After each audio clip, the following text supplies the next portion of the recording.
Allahu Akbar, Allahu Akbar, Allahu Akbar, Allahu Akbar, Allahu Akbar, Allahu Akbar.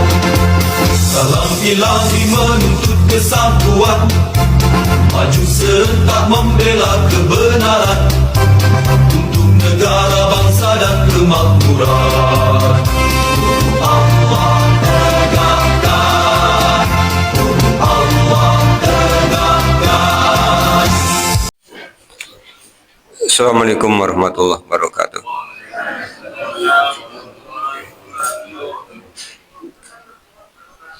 Innal hamdalillah nahmaduhu wa nasta'inuhu wa nastaghfiruh wa na'udzu billahi min shururi anfusina wa min sayyiati a'malina may yahdihillahu fala mudhillalah wa may yudlil fala hadiyalah. Asyhadu an la ilaha illallah wahdahu la syarika lahu wa anna Muhammadan abduhu wa rasuluh. Allahumma shalli ala Muhammad wa ala ali Muhammad kama shallaita ala Ibrahim wa ala ali Ibrahim wa barik ala Muhammad wa ala ali Muhammad kama barakta ala Ibrahim wa ala ali Ibrahim innaka Hamidum Majid. Bapak dan Ibu yang mudah-mudahan dirahmati oleh Allah, syukur alhamdulillah senantiasa kita panjatkan kehadirat Allah Subhanahu wa taala atas seluruh limpahan nikmat yang telah Allah berikan pada kita. Salawat, salam dan keberkahan kita mohonkan kepada Allah agar senantiasa tercurah kepada Rasulullah Muhammad sallallahu alaihi wasallam dan keluarganya, sebagaimana Allah telah mencurahkan salawat, salam dan keberkahan kepada Nabi Ibrahim alaihissalam dan keluarganya. Melanjutkan tafsir Al-Quran masih di surah Ali Imran. Pagi hari ini kita akan mengkaji ayat 96 sampai dengan 97. Allah Subhanahu wa taala telah berfirman, A'udzubillahi minasyaitonirrajim. Bismillahirrahmanirrahim. Inna awwala baiti wudi'a lin-nasi lalladzi bi Bakkata mubarakan wa hudal lil alamin. Inna sesungguhnya awwala baitin, rumah yang pertama, wudi'a dibangun lin-nasi untuk manusia, lalladzi sungguh yang ada, bi Bakkata di Bakkah, mubarakan yang diberkahi, wahudan dan sebagai petunjuk, lil alamina untuk seluruh alam. Di ayat ke-96 dari Al-Quran surah Ali Imran, Allah Subhanahu wa taala menerangkan tentang bangunan rumah. Yang pertama dibangun untuk kegiatan beribadah kepada Allah, itu adalah bangunan yang dibangun di suatu tempat namanya Bakkah. Bakkah ini adalah nama lain dari Makkah. Makkatul Mukarramah itu nama lainnya adalah Bakkah. Dalam tafsir Ibnu Katsir disebutkan beberapa riwayat tentang siapa yang membangun Ka'bah. Jadi bangunan di ayat ini yang dimaksud adalah Ka'bah. Yang pertama, riwayat yang menerangkan bahwa Ka'bah ini dibangun oleh Nabi Ibrahim. Dulu di Al-Quran surah Al-Baqarah sudah kita kaji ayatnya. Ketika Allah Subhanahu wa taala menerangkan wa idh yarfa'u Ibrahimul qawa'ida minal baiti wa Ismail Rabbana taqabbal minna innaka antas samiul alim. Dan ingatlah ketika Nabi Ibrahim dan putranya meninggikan dasar-dasar Ka'bah. Ini berarti bukan membangun pertama kali, karena dasar-dasarnya sudah ada. Nabi Ibrahim mendapatkan tugas dari Allah untuk melakukan renovasi yang sudah kita kaji tafsirnya di Al-Quran surah Al-Baqarah. Berarti sebelum Nabi Ibrahim, Ka'bah ini sudah ada, hanya mengalami kerusakan. Kapan mengalami kerusakan? Ketika era kenabian Nabi Nuh alaihissalam, Allah timpakan bencana banjir untuk menghukum kaumnya Nabi Nuh. Maka Ka'bah juga tidak luput dari bencana ini. Oleh Allah disisakan dasar-dasarnya. Puing-puingnya masih ada. Dari Nabi Nuh sampai dengan era Nabi Ibrahim, itu kan melewati era Nabi Hud, melewati era Nabi Sholih. Maka Ibnu Katsir juga menerangkan tentang riwayat yang diketengahkan oleh Imam Al-Baihaqi bahwa Ka'bah itu sudah dibangun sebelum Allah turunkan Nabi Adam dan Ibunda Hawa ke bumi. Berarti yang melakukan pembangunan adalah malaikat. Artinya syariat untuk melaksanakan ibadah haji berupa tawaf itu juga sudah Allah berikan kepada Nabi Adam alaihissalam, kepada Nabi Idris, kepada Nabi Hud, kepada Nabi Sholih. Dan Allah menyempurnakan syariat manasik hajinya kepada beliau Nabi Ibrahim alaihissalam. Sehingga kita ingat kembali di Al-Quran surah Al-Baqarah di juz 1 Bapak Ibu. Setelah meninggikan dasar-dasar Ka'bah, kan Nabi Ibrahim berdoa kepada Allah. Apa yang beliau minta? Yang pertama, Rabbana taqabbal minna.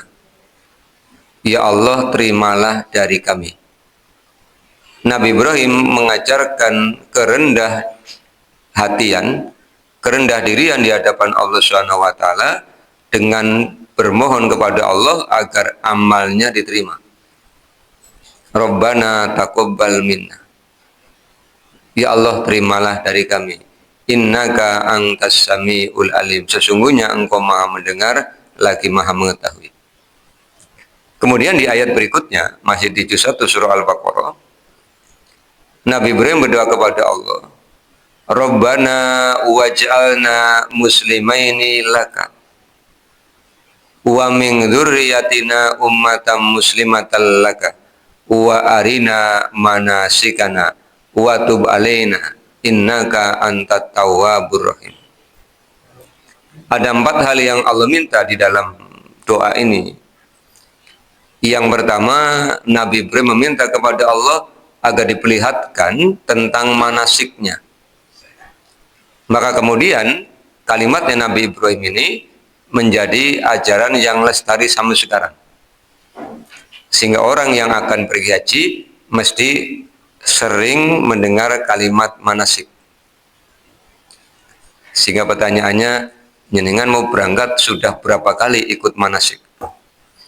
Ini dari ucapannya Nabi Ibrahim kepada Allah, ya Allah Tuhan kami, tunjukkanlah kepada kami manasik kami. Sebelum itu Nabi Ibrahim berdoa kepada Allah agar beliau dan putranya Nabi Ismail dijadikan sebagai 2 orang yang tunduk. Rabbana waj'alna muslimaini laka. Ya Allah, jadikanlah kami berdua muslimaini, 2 orang yang muslim, 2 orang yang tunduk, 2 orang yang patuh, 2 orang yang berserah diri kepada Engkau. Nabi Ibrahim tidak hanya mendoakan kebaikan untuk dirinya, tetapi juga mendoakan kebaikan untuk anandanya, Nabi Ismail alaihissalam, yang saat itu membantu meninggikan dasar-dasar Ka'bah. Kemudian yang ketiga, Nabi Ibrahim mendoakan untuk keturunannya, wa dzurriyyatina, dan untuk anak keturunan kami. Kalau Bapak Ibu hafal Al-Quran surah Al-Furqan 74, Allah SWT juga mengajarkan doa untuk diri kita, untuk pasangan hidup kita, dan untuk anak keturunan kita. Rabbana hablana min azwajina wa dzurriyyatina qurrata a'yunin waj'alna lil muttaqina imama. Ya Allah, anugerahkanlah kepada kami, Rabbana hablana min azwajina, dari pasangan-pasangan kami. Ini jangan dipahami istri, karena nanti kalau diartikan istri tidak bisa dibaca oleh ibu-ibu. Maka azwaj itu artinya tidak hanya istri, tapi juga pasangan.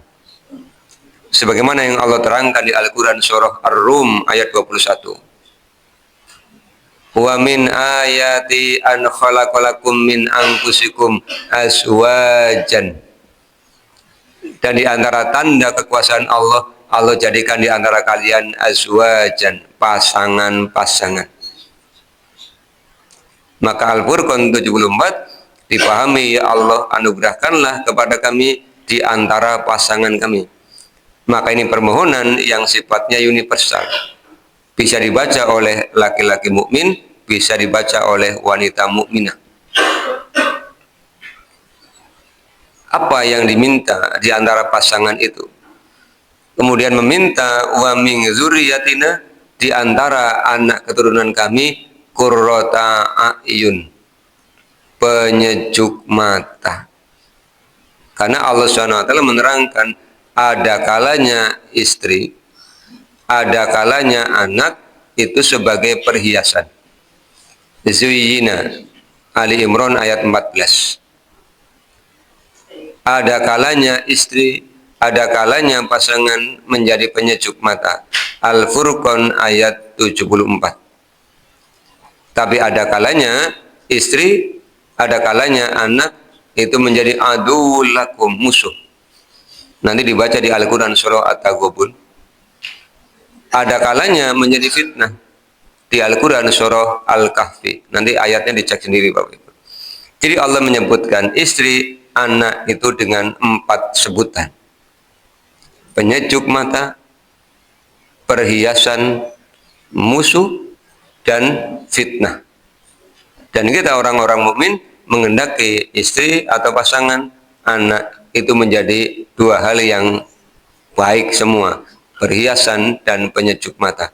Jangan sampai menjadi fitnah, apalagi menjadi musuh. Nanti dicek ayat-ayatnya Bapak Ibu. Kemudian kembali kepada doanya Nabi Ibrahim alaihissalam kepada Allah. Setelah meminta kepada Allah dijadikan 2 orang yang tunduk, meminta kepada Allah agar manasiknya diperlihatkan kepada beliau, bermohon kepada Allah SWT untuk keturunannya, Nabi Ibrahim juga berdoa kepada Allah, wa tub alaina, terimalah taubat kami, innaka antat tawwabur rahim. Kemudian Allah menutupnya dengan memuji Allah, Nabi Ibrahim menutupnya dengan memuji Allah SWT, sesungguhnya engkau maha penerima taubat lagi maha penyayang. Ini diantara doa yang beliau panjatkan kepada Allah SWT di Al-Baqarah juz yang pertama. Setelah meninggikan dasar-dasar Ka'bah. Dan kalau Bapak Ibu membaca sejarah tentang Baitullah atau Ka'bah itu, dari sejak direnovasi oleh Nabi Ibrahim alaihissalam sampai sekarang sudah mengalami beberapa kali perbaikan. Jadi tidak seperti yang Nabi Ibrahim bangun kemudian sampai sekarang. Karena di era Nabi Muhammad SAW juga pernah mengalami banjir. Bapak Ibu ingat kisah tentang orang-orang Quraisy yang memberi gelar kepada Rasulullah dengan Al-Amin, yang namanya kemudian kita abadikan menjadi nama masjid kita tercinta ini. Harapannya jamaah masjid ini menjadi orang yang Al-Amin, orang yang terpercaya. Orang dipercaya itu gampang. Jika ucapannya sama dengan perbuatannya pasti dipercaya. Tapi jika ucapannya tidak sama dengan perbuatannya, jangan harap dipercaya. Bahasa orang kampung saya, angger omongannya bisa dicekel, pasti diandel wong. Tapi angger omongannya orang kena diliwat, lah ngasih ngandel Bapak Ibu. Iya. Omongannya orang kena diliwat itu maksudnya orang kena tidak bisa dipegang. Ngomong apa, sing dikerjakan apa. Janji sampai yang nunggu ini gue angkleng-angklengan. Jenengan tau angkleng-angklengan? Gue bahasa Indonesianya apa ya?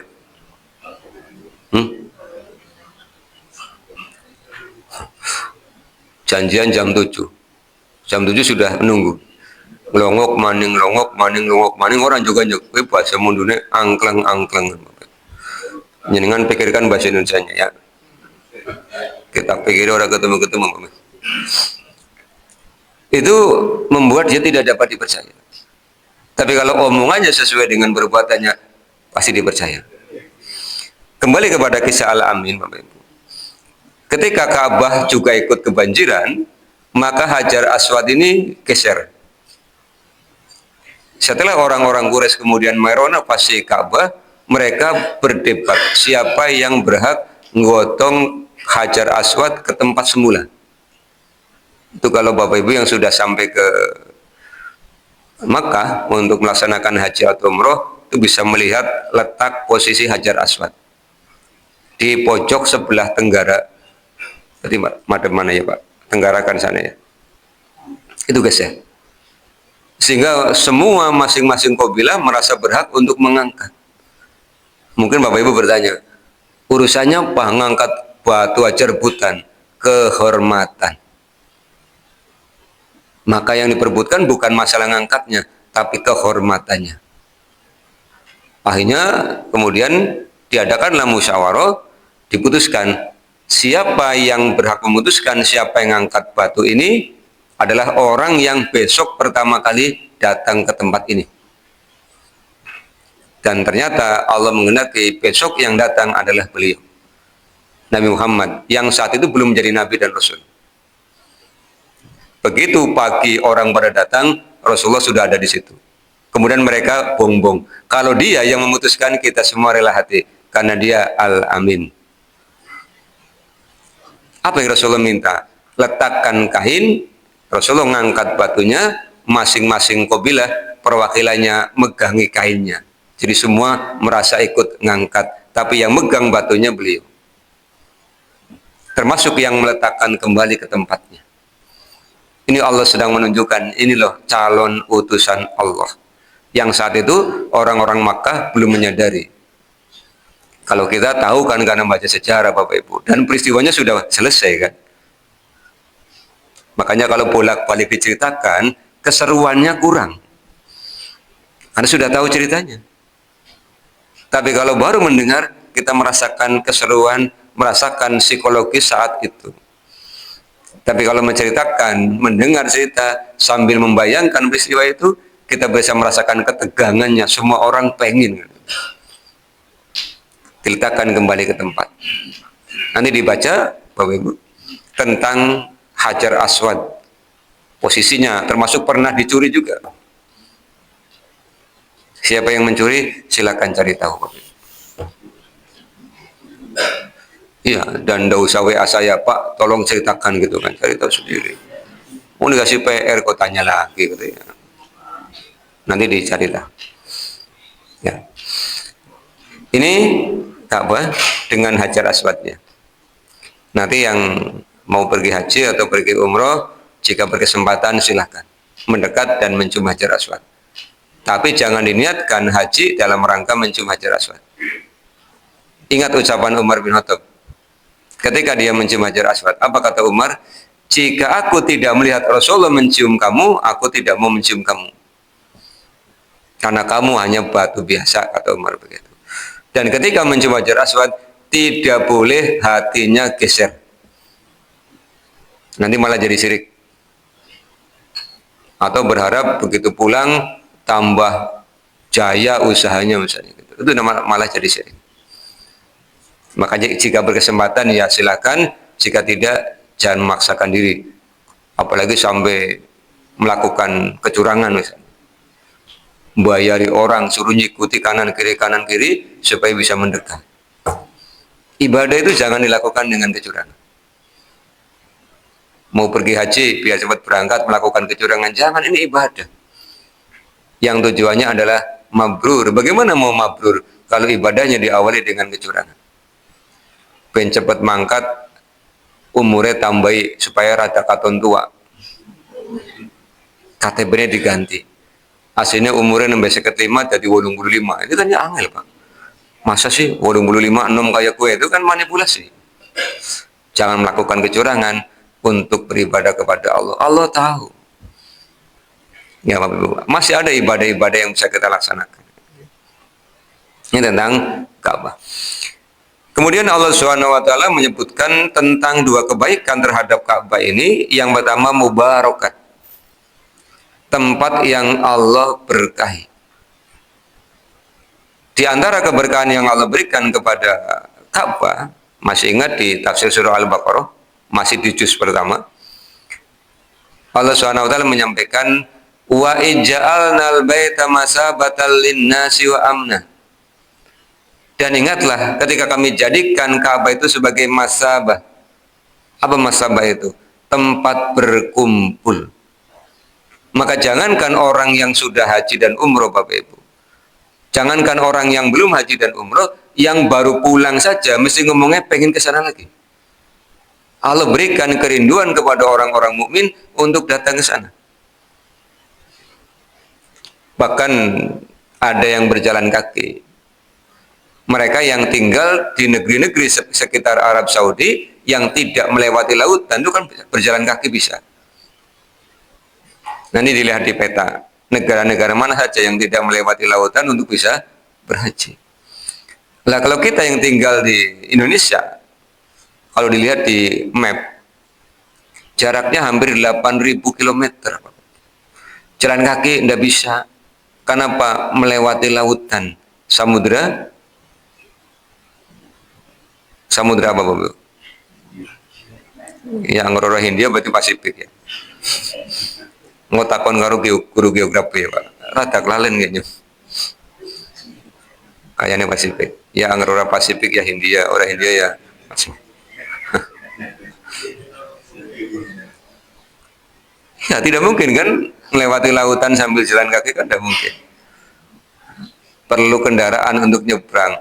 Di era dulu zaman Mbah itu naik kapal laut. Mbah cerita pergi haji itu, Bulik masih dalam kandungan Mbah Putri beberapa bulan. Begitu Mbah Kakung pulang, Bulik lahiran. Ketika saya tanya berapa lama Mbah, ora suwe sih, mung 9 bulan katanya. Makanya di era Mbah saya pergi haji mahal, menjual sawah seluas 2 bau. 2 bau itu berarti 1 hektar lebih, Pak. Nah, sekarang 1 hektar dijual miliaran, Pak. Kenapa? 9 bulan pergi haji. Jadi yang berangkat benar-benar orang yang berharta. Maka di kampung yang pergi haji itu dapat dihitung dengan jari. Cirinya apa? Sawahnya luas. Yang kedua, rumahnya tembok. Itu udah haji. Di era dulu, Pak. Berarti sekarang lebih murah. Buktinya apa? Antrinya panjang. Berarti kan yang daftar lebih banyak.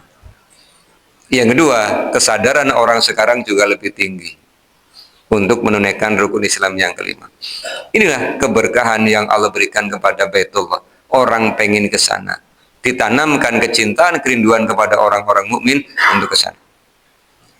Yang kedua keberkahannya apa? Nabi Ibrahim alaihissalam berdoa kepada Allah agar Allah turunkan di Makkah rizki dari berbagai macam buah-buahan. Masih doanya Nabi Ibrahim di juz 1. Wa idh qala Ibrahimu rabbij'al hadza baladan aminan warzuq ahlahu minas samarati. Berikan rizki kepada penduduknya minas samarati, dari berbagai macam buah-buahan. Bapak Ibu boleh tanya orang yang sudah sampai ke Mekah, mau cari buah apa? Ada. Semangka ada gede-gede, Bapak Ibu. Timun gede-gede. Gedang gede-gede. Tapi kalau nyenengan tanya, uwitnya ana apa ora? Langka. Tapi buahnya ada. Pohonnya di mana? Di luar negeri. Kenapa datang ke Mekah? Doanya Nabi Ibrahim kepada Allah. Nabi Ibrahim doanya cerdas. Berikan mereka rizki dari berbagai macam buah-buahan. Tidak minta kepada Allah, ya Allah, keluarkanlah berbagai macam tanaman. Kalau tanaman belum tentu berbuah, Bapak Ibu. Maka Bapak Ibu kalau berdoa kepada Allah, berdoalah seperti Nabi Ibrahim. Yang cerdas. Mintanya satu, tetapi kena semua. Contoh gini, mau ujian. Ya Allah, ini anak panjenengan atau cucu panjenengan. Ananda atau cucu hamba hendak ujian. mudahkanlah ya Allah. Doanya minta dimudahkan. Kalau mudah, nilainya otomatis tinggi, otomatis lulus. Jadi satu kalimat, tapi minta 3. Tapi kalau hanya berdoa, ya Allah, luluskanlah anak hamba. Lulus, tapi nilainya pas. Nilainya pira? 2,0. Oh ya lulus. Di bawah 2, DO. 1, itu DO, Pak. Kalau sampai semester akhir. Kalau semester awal yang ngulang. Bolak-balik ngulang. Nanti dibilangin lewat dosennya. Akhirnya kan L4 kan, lu lagi kan, ngulang. Betah. Jadi Nabi belum mengajari kita, karena beliau orang yang fatona, orang yang cerdas. Ini keberkahan yang Allah berikan kepada Baitullah. Kemudian anugerah yang kedua yang Allah sebutkan, wahudal lil alamin, sebagai petunjuk. Petunjuk apa? Petunjuk arah ketika orang melaksanakan sholat. Maka belum pernah ada pertanyaan kan Bapak Ibu. Orang yang sholat di pelataran Ka'bah, tidak ada yang tanya, ke kiblat ngendi? Tidak ada pertanyaan begitu. Bener apa orang kira-kira? Kan pintu Masjidil Haram itu banyak banget. Begitu masuk, terus turun ke lantai yang ada Ka'bahnya, terus mau sholat, tidak ada orang tanya, ke madhep endi? Lah gue madhep ono, Pak. Maka sholatnya ya muter gini. Lah lamun pantakon imam ngendi ya engko tenteni Pak. Angger teka kuwi ana pasukan isit ngawal. Nah itu waktu itu ada pasukan datang berarti imamnya datang. Nanti disiapkan ada mic-nya lah kayak imamnya kan. Itu pertanyaannya, kita madhep ke mana ya? Madhep ke situ. Orang muter sholat. Beda dengan kita di negeri kita. Ketika kita bepergian dan sholatnya bukan di masjid, mesti pertanyaannya ke madhep endi? Ya kiblat. Tapi ngetan ngalur ngidul kan belum diputuskan. Ternyata sarombongan pada pekedre. Terus si Jini ngomong, jari nyong mana? Ya ora si Jini mana? Ayo beda-beda apa ora keder. Jari imame ora bisa apa jari nyong. Wis nuruti imam. Boleh jadi begitu 2 rakaat kemudian ada orang bilang, Pak, gue salah kan madhep ngidul gitu kan. Subah. Iya, misalnya sholatnya Isya. Kalau malam kan tidak bisa membedakan arah timur barat. Tapi sekarang kita dibantu dengan IT, Bapak Ibu ya. Di HP sudah ada kompas, ada arah kiblat. Ketika belum ada teknologi itu kan susah. Makanya ada hadis ketika Allah SWT turunkan Al-Quran surah Al-Baqarah di juz 2 pada perubahan arah kiblat, ayat ketiga di juz 2 itu, qad nara taqalluba wajhika fis samai falanuwalliyannaka qiblatan tardhaha. Itu turun sebelum sholat asar. Pas asar, Rasulullah kan awalnya sholat menghadap ke arah Baitul Maqdis di Syam. Dari Madinah madhabnya ke utara. Begitu turun ayat ini, Rasulullah menghadap ke arah selatan, Baitullah. Selesai sholat ada sahabat yang pulang melewati orang-orang di Kuba yang masih sholat asar. Kemudian dia bersumpah, asyhadu billah, aku bersaksi demi Allah. Tadi baru sholat menghadap ke arah Masjidil Haram. Maka orang-orang yang sholat asar baru dapat 2 rakaat ini balik kanan. Imamnya geser, makmumnya ikut geser balik kanan semua. Dan hebatnya tidak batal sholatnya. Karena tidak ada yang ngomong. Ini menjadi pelajaran. Seandainya kita sholat kemudian salah arah kiblat dan diberitahu kalau kita geser tanpa ngomong itu tidak akan batal. Tapi kalau pada ngomong ya batal. Apalagi tanya imamnya, kaning geser batal. Jari kancane aja takon batal mana? Jari imamnya berisik aja pada ngomong batal mana? Ubar sholatnya. Gue tak kayak sholatnya bocah cilik ya Pak. Ya bocah cilik ngimami bocah cilik gitu Pak. Membacanya surah Al-Kafirun. La ambutu ma ta'budun akhirnya sining burine lakum dinukumin di kayak gue kan. Fatal sholatnya kan ngomong. Jangan ngomong begitu. Begitu imamnya bolak-balik ngomong aja lakum dinukum waliyadin. Itu cara membetulkan. Jangan ditanyain, kalau ditanyain nanti batal. Karena keluar ucapan di luar kalimat-kalimat sholat membuat sholat itu jadi batal. Kecuali tidak sengaja. Pernah kejadian kan zaman Rasul lagi ngimami, ada yang bersin. Refleks. Yang bersihnya alhamdulillah, yang sampingnya yarhamukallah. Tapi setelah selesai tidak suruh ngulangi. Karena apa? Itu refleks. Sesuatu yang refleks tidak membuat sholatnya batal. Ya, atau misalnya lagi sholat, kemudian tiba kedebluk, terus ngomong aduh gitu, itu tidak batal. Tapi enggak aduh weping pirang-pirang, aduh, ya batal. Kalian nyanyi malah itu batal. Karena apa? Yang namanya refleks itu di luar kendali. Nah ini Ka'bah oleh Allah dijadikan sebagai hudal lil alamin, arah. Maka semua orang ketika sholat di depan Ka'bah itu muter, arahnya jelas satu. Jadi bukan lagi nyembah Ka'bah, Bapak Ibu. Ka'bah itu mempersatukan. Makanya kata Allah di Al-Quran surah Al-Baqarah itu, walikulli ummatin huwa muwalliha.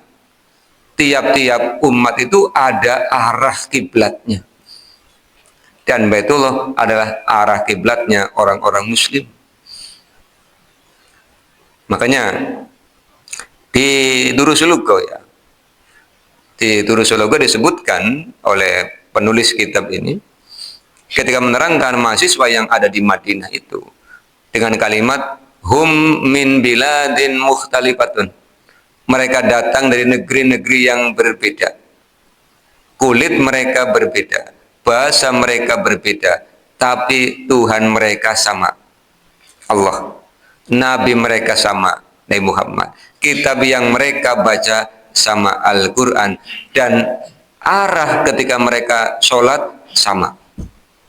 Baitullah. Maka Baitullah disebut sebagai hudal lil alamin. Karena mempersatukan. Apalagi kalau mengenakan pakaian ihram kan sama semua.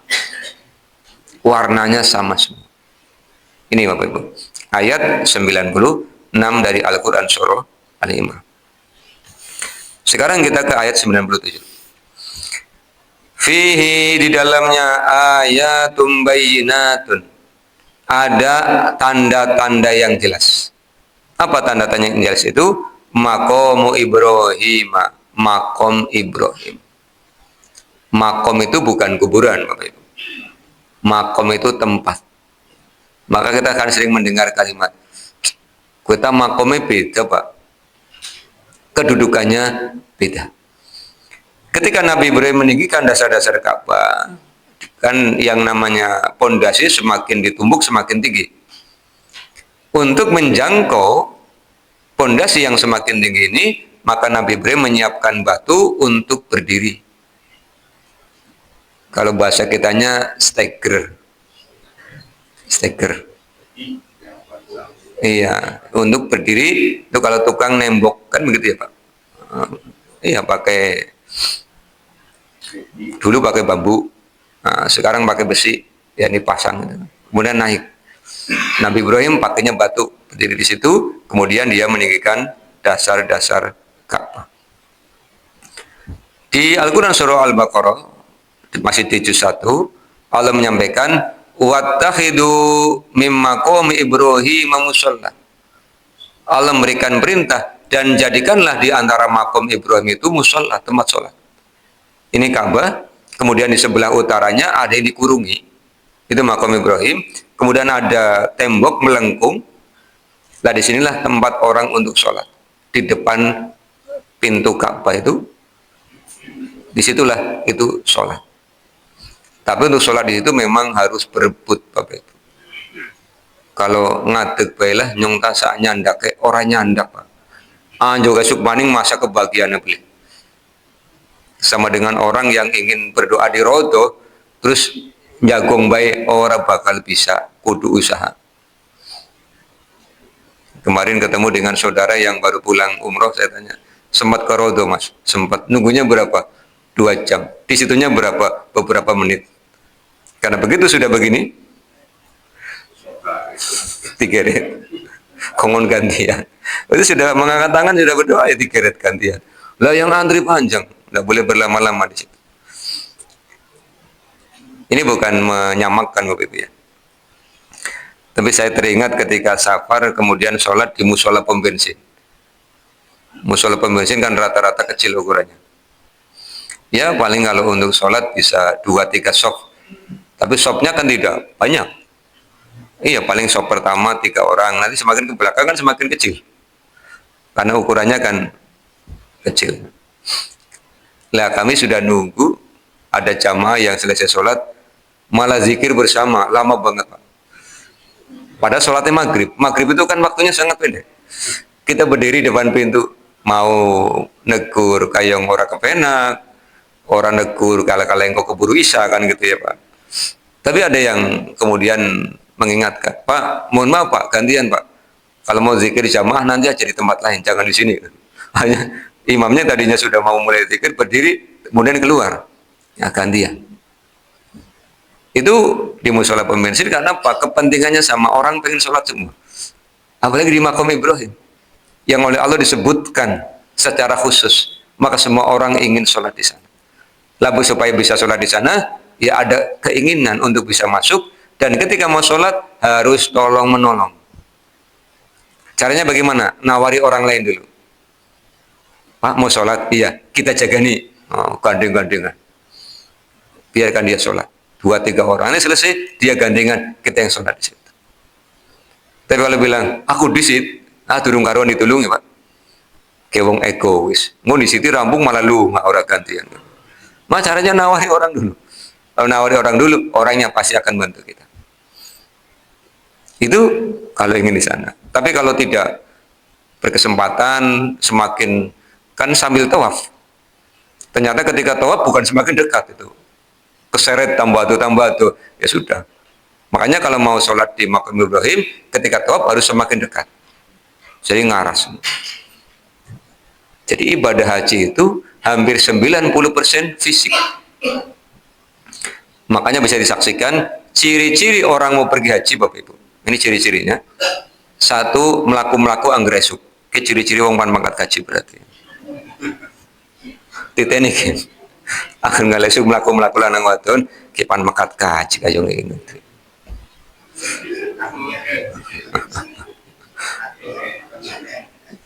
Jangan hanya latihan jalan, kalau saran saya latihan makan makanan sana. Iya, karena banyak yang jalannya mantap, begitu disuguhi makanan sana orang doyan Pak.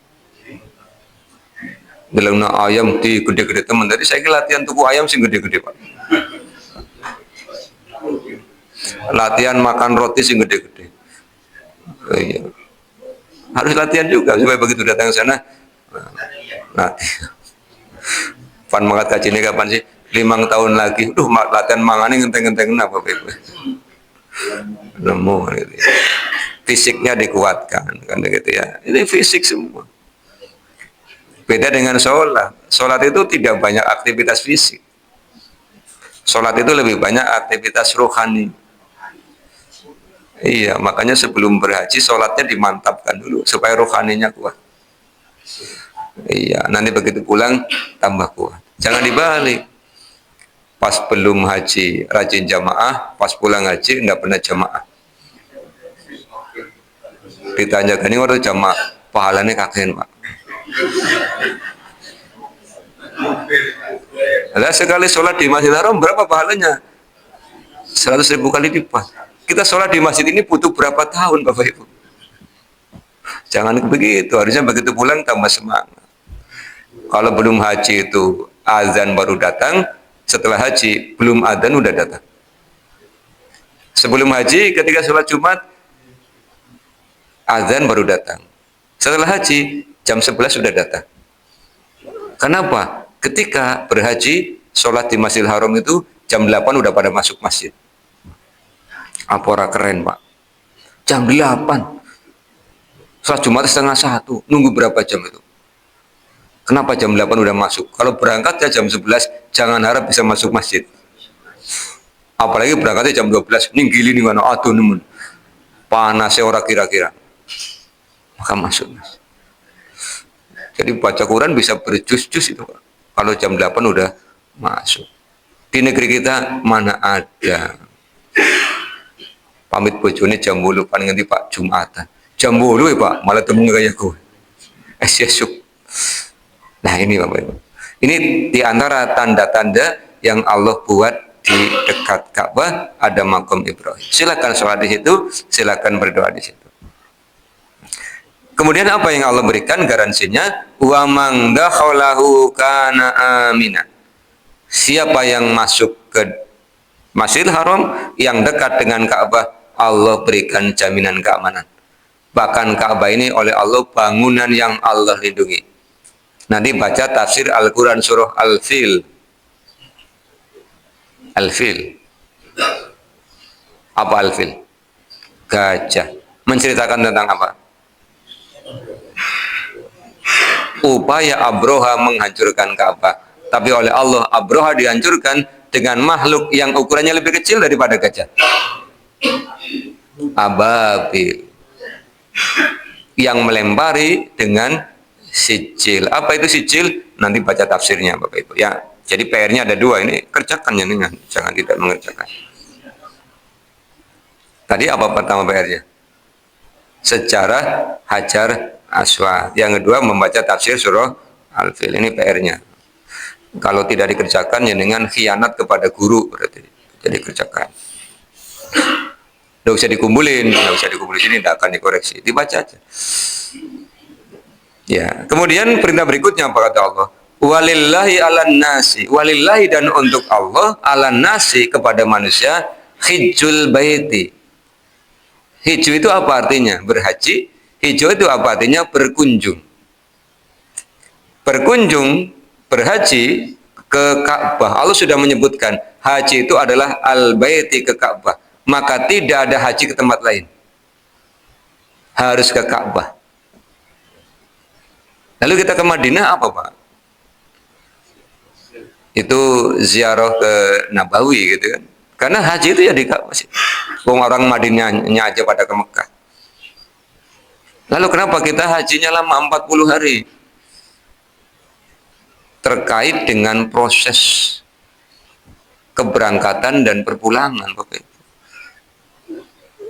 Jamaah Indonesia kan terbanyak sedunia. Nah kalau kemudian dipepetkan waktunya, bandaranya tidak muat Pak.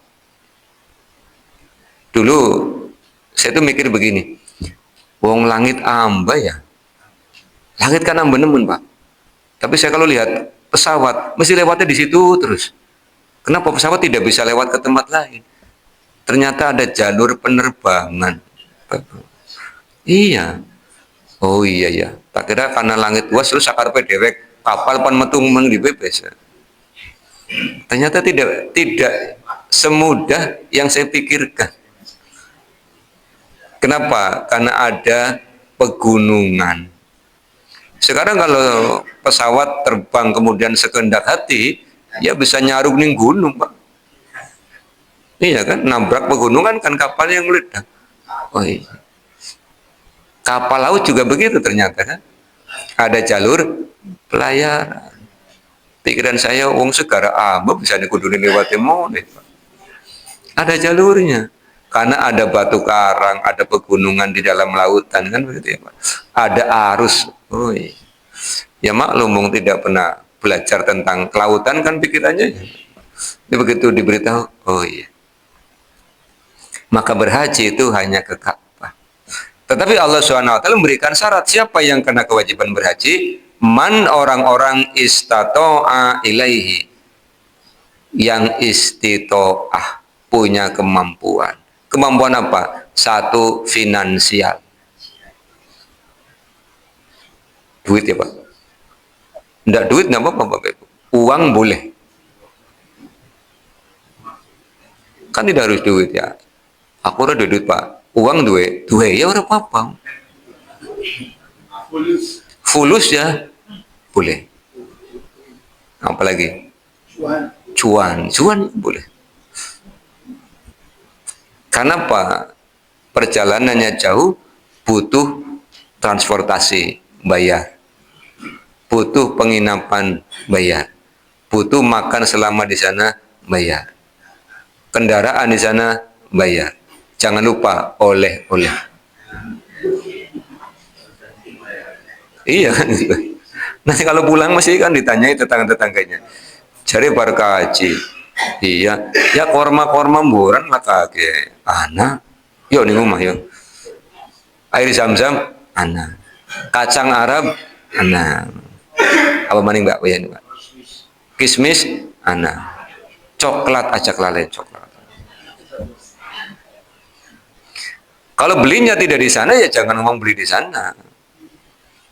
Jangan terus ngarang cerita. Kira gitu pun karena sereg-seregan itu. Tukune ning penjaran balik kaji ngegoro huwong kepriman urusan. Iya, langsung batal pahala haji ini kan orang ngegoro. Lah, kalau mau beli oleh-oleh dalam bentuk sajadah, dalam bentuk baju, dilihat dulu. Jangan sampai beli made in Indonesia, Bapak Ibu. Sampai di sana mau pulang beli batik made in Pekalongan. Lah, melas Pak. Itu batik sudah dibawa pesawat ke sana, bawa pulang lagi ke sini, kasihan. Regane larang bisa. Pak tuku batik ya nih kayaknya, batik kawian kayaknya. Ini kalau ngasih tetangga, kita tuku nih kana, ora kue ning kono, ning Sentono misalnya gitu. Jujur. Air zam-zam kan oleh mung 5 liter ya Pak. Makanya kalau nengok orang pulang haji kan gelasnya cilik-cilik. 8 bagi di wong akeh gelasnya sama ini cepet enten.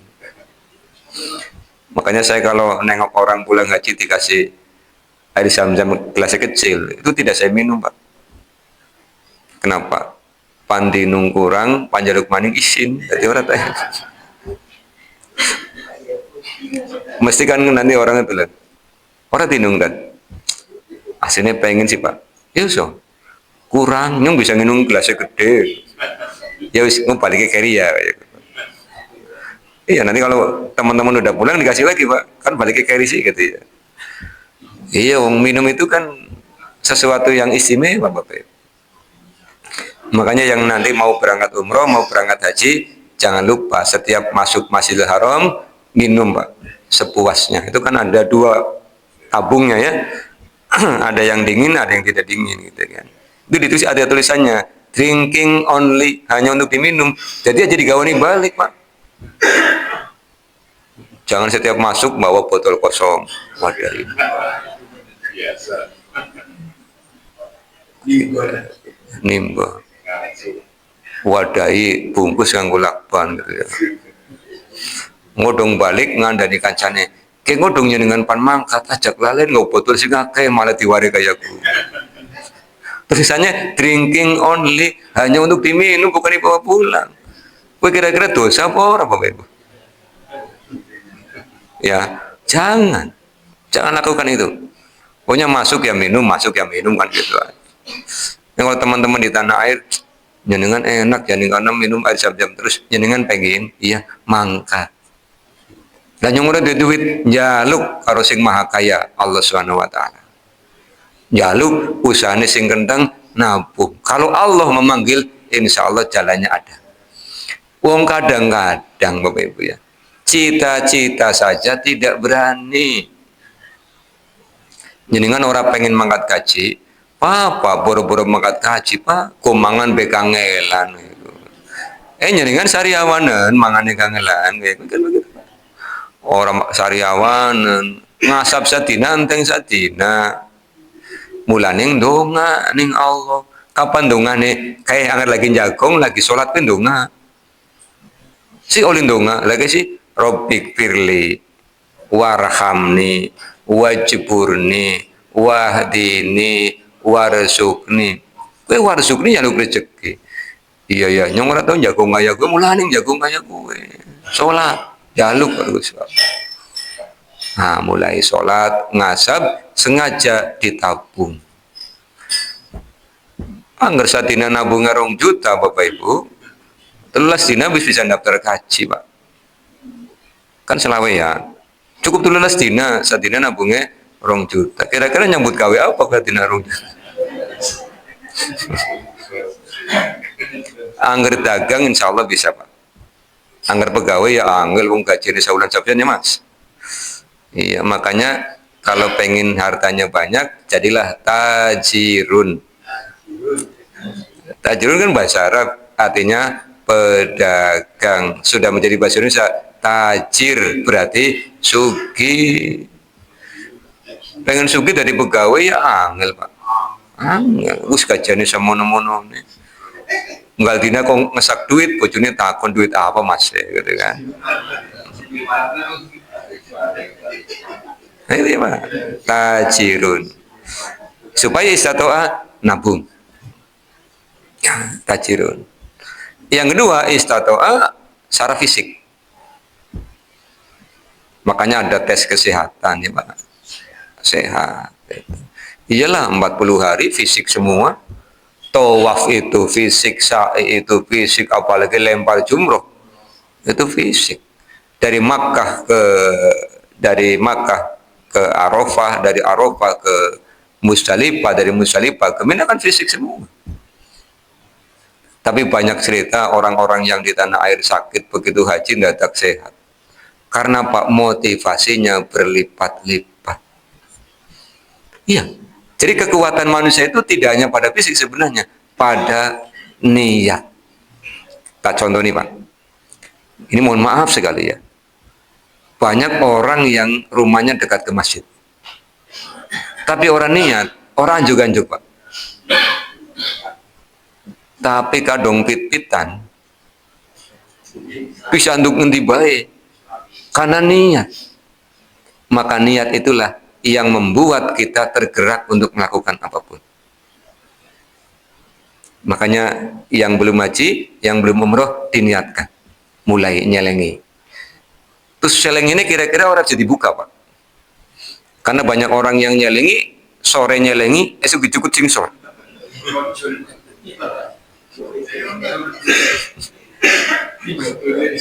Kayak zaman cilik Pak. Tuku celengan sing nganggone sih gambar ayam ya nganggone lemah. Sore balik sekolah nyelengi. Esok pengen jajan di krodek sing sore. Jadi akhir bulan ya lah kayak sini. Jadi kira-kira nyelengi sih kalau jadi cukup mana? Ini ya terserah Bapak Ibu ya. Terus jangan sampai nitip kepada orang yang tidak amanah. Hanya manabung nih si bulan. Padahal si bulan gini, wong sing orang bisa diliwat omongannya Pak. Dia tunggu-tunggu selama juta nyenengan takon. Tabungan hajinya nyong di. Maaf ya taksilih. Aduh malah disilih. Wis bubar barisan ambil. Jadi fisiknya juga dipersiapkan. Manistato ilaisabil. Yang ketiga mampu melakukan perjalanan. Makanya kan banyak cerita. Sudah sampai ke bandara. Dicek sakit ya terpaksa dipulangkan. Ada yang sampai ke sana sakit ya dipulangkan. Makanya haji itu betul-betul panggilan dan kita minta kepada Allah termasuk orang yang dipanggil. Makanya begitu sampai ke sana kalimat talbiyahnya kan labbaik. Aku penuhi panggilanmu ya Allah. Karena dipanggil. Supaya bisa dipanggil kita minta kepada Allah ya Allah jadikan hamba termasuk umat ya Rasulullah yang engkau panggil. Kemudian kita tawakal. Langkah-langkahnya kita penuhi. Niatnya dimantapkan. Mulai nyeleng. Dan ngasapi sing kenteng. Karena pintu rezeki itu sudah Allah siapkan. Kita tinggal datang membawa alat. Membawa wadah. Membawa cara. Nanti Allah kasih. Jangan pengen rezeki dunia jagung dong apa. Bar subuh ngenteni duhur, bar duhur ngenteni asar, bar asar ngenteni maghrib, ngenteni isya. Orang bakal teka babe. Wong nasi di depan mata aja kalau tidak kita makan tidak akan kenyang. Tidak bisa ya Allah. Sudah ada nasi, kenyangkan perut hambamu, orang bakal wareg. Kudu dicekel, ceg, umpan ke depan. Nah. Kenapa? Takdir itu melibatkan kita. Yuk mulai pagi ini yang belum diniatkan. Donga ngasap. Insya Allah Allah beri jalan. Kapan berangkatnya? Harus dipikiri Bapak Ibu. Pas mangkat umur 85, ya ora apa. Malah kesing rewangi kok. Dahulukan kakek kita semua malah dimudahkan. Melaku paling ngarep, orang mungkin ngguri Pak. Paling ngarep. Begitu mau makan, mbah dulu. Dimuliakan. Ingat yang Allah sampaikan, inna ma'al usri yusra. Diulangi 2 kali kan? Fa inna ma'al usri yusra wa inna ma'al usri yusra. Di balik kesukaran bersama kemudahan. Jadi kemudahan itu membersamai kesukaran. Makanya manis doa harus kita upayakan. Kemudian Allah memberikan peringatan bagi orang-orang yang sudah mampu, wa man kafaro, dan siapa saja yang ingkar, sudah kaya, sehat, nggak mau pergi haji, maka kata Rasulullah diancam. Silahkan pilih matinya mau seperti orang Yahudi, atau seperti orang Nasoro, atau seperti orang Majusi. Ini ayat untuk orang yang mampu tapi tidak mau. Apa ada yang tidak mau? Ada Pak. Keweden. Ini kan sugi orang pengen haji. Mula jadi ning kana sesek-sesekan. Bukan ketek-ketek mati. Ya ini mamang kabaro berarti. Mamang kabaro. Tapi bagi yang mampu kemudian melaksanakan tidak diancam. Ini ancaman bagi yang tidak mampu. Fa innallaha, maka sesungguhnya Allah ghaniyun, Allah Maha Kaya, Allah tidak butuh. Dalam hadis qudsi Rasulullah SAW bersabda, Allah SWT berfirman, seandainya satu negeri semua penduduknya menyembah Allah, tidak akan menambah keagungan Allah. Seandainya satu negeri penduduknya tidak ada yang menyembah Allah, tidak akan mengurangi keagungan Allah. Allah tetap Al-Azim, Allah tetap Akbar. Jadi berhajinya kita, sholatnya kita, itu bukan untuk Allah Bapak Ibu, tapi untuk diri sendiri. Makanya kalau ada orang yang merasa doanya belum dikabulkan, kemudian protes dengan Allah, demonstrasi, mutungi, dikira Allah kehilangan. Tidak, malah dia yang rugi. Kita yang rugi. Allah itu ghaniyun anil alamin. Allah Maha Kaya atas seluruh alam. Kenapa? Ingat Al-Baqarah 284? Apa bunyinya? Lillahi ma fis samawati wa ma fil ardh. Apa artinya?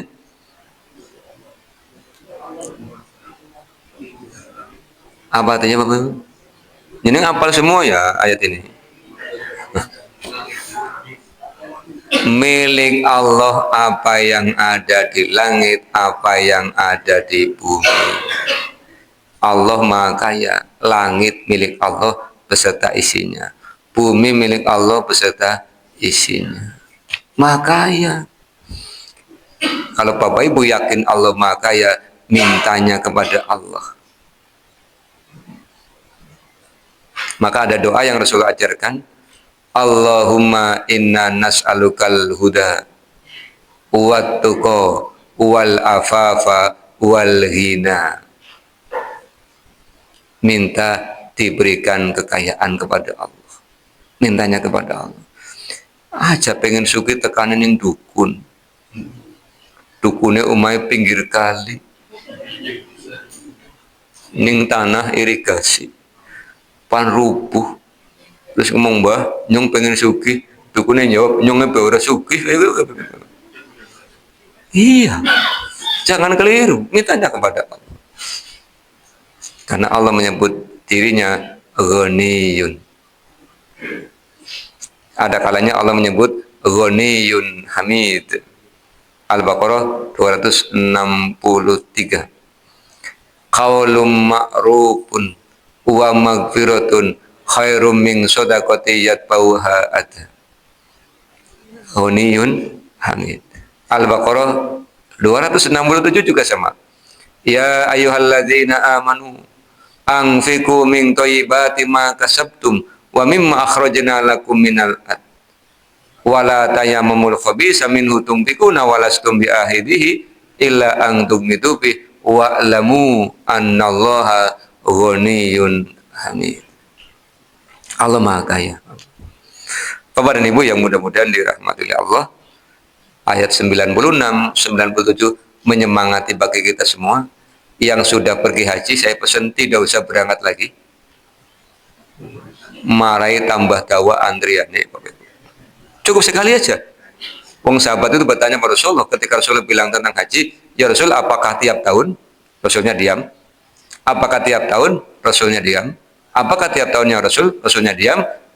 Kemudian Rasulullah bilang, seandainya aku perintahkan tiap tahun, kalian tidak akan mampu melaksanakannya. Maka haji itu cukup sekali. Lah, gampang anggar duit maning ya Pak. Ya. Terus tanggane wis warga pe ini Pak. Jangan sampai bolak-balik umroh tanggane kaliran ya dengan dosa. Besang alikur juta suka kutu beras pakai kenang tanggane. Mutu nggak kena tanggane. Nah, tetangga-tetangganya tidak ada yang membutuhkan uluran tangan panjenengan. Tidak ada yang rasa-rasan kayak ngorot di beras, berarti beres kabeh. Tidak ada tetangga yang sampai tidak kuat membayari sekolah anaknya. Nah, sudah beres semua, tidak ada yang perlu tolong. Mumpung libur lah, daftar umroh maka mengobati rasa rindu ke sana, bermunajat kepada Allah. Umroh berapa hari Bapak Ibu? Suwe nemen. Umroh ke 2 jam rampung. Sangang dina umroh ke 2 jam rampung Pak. Ya dengan orang ngandel ya. 2 jam Pak. Ya niat ihram dari mikot. Ya habis itu masuk Masjidil Haram. Tawaf berapa menit? Semakin dekat semakin cepat. Nah, iya, makin dekat semakin cepat. Habis itu naik ke sofa untuk melakukan sa'i. Ya paling berapa menit. Anggar sinum kan melakukannya cepat. Lah kau yang nguning garis warna hijau kan ngencek. Anggar sinum kok cepat Pak. Sudah kan? Ihram, tawaf, sa'i, tahallul. 2 jam rampung bisa nih sangang dina. Saya kan bertanyanya, umroh berapa jam? Salah jawab. Berapa jam? 2 jam itu selesai. Lah kalau haji berapa hari? 5 hari. Tarwiyah tanggal 8. Wukuf tanggal 9 kan? Lah ke Muzdalifah ke Mina tanggal 10. Nanti kembali lagi ke Mekah untuk melaksanakan tawaf ifadah. Sa'i, tahallul awal, kembali ke Mina tanggal 11, 12, selesai itu. Haji itu 5 hari, Pak. Ya tadi 40 hari itu karena kaitannya dengan perjalanan pesawat kan gitu kan, pulang pergi dan kegiatan-kegiatan lain yang sifatnya di luar ibadah haji. Tadi umroh berapa jam tadi? 2 jam. Makanya ya kan umroh di Mekah tadi, di Ka'bah. Di Madinah kan dalam rangka ziarah tadi kan, mengunjungi Nabawi supaya bisa sholat di sana dapat 1000 kebaikan sekali sholat kan begitu ya. Napak tilas perjalanan Rasulullah. Jadi kalau mau, saya mau umroh yang cepat aja lah, ya bisa. Dengan daftar, kemudian bilang sama bironya, nyong sing paling murah. 2 hari kan perjalanannya, karena dari Soekarno-Hatta ke Jeddah atau Soekarno-Hatta ke Madinah kan 8 jam. Nah, pulang pergi kan 16 jam, itu kan 2 hari. Ya berarti umroh yang 3 hari, berarti kayaknya lebih murah Pak. Lebih murah dalam ini. Kan nginep hotelnya mau sadina tok sih ya. Mau kayungnya langka sing 3 dina Pak. Paling minimal 9 hari. Iya begitu ya. Jadi ayat ini menyemangati kita harus optimis, kita punya Allah, kita bermohon kepada Allah Subhanahu wa taala. Selama kita masih hidup, kesempatan masih ada. Jangan pernah berpikiran jangan pernah memutus rezeki dengan doanya sendiri. Ya, sering banyak orang begitu, Pak. Sering mendoakan dirinya sendiri keburukan. Orang pengen kaji, lah, ayo ngenyong tak orang diundang, ya wis dikabulkan. Kata Rasulullah kan Allah bagaimana sangkaan hambanya. Iya Pak, jadilah orang yang senantiasa berpikiran positif. Begitu ya, nanti pulang lebih bersemangat. Kita tutup dengan doa kafatul majlis. Subhanakallahumma bihamdika asyhadu an la ilaha illa anta astaghfiruka wa atubu ilaika. Assalamualaikum warahmatullahi wabarakatuh. Waalaikumsalam warahmatullahi wabarakatuh.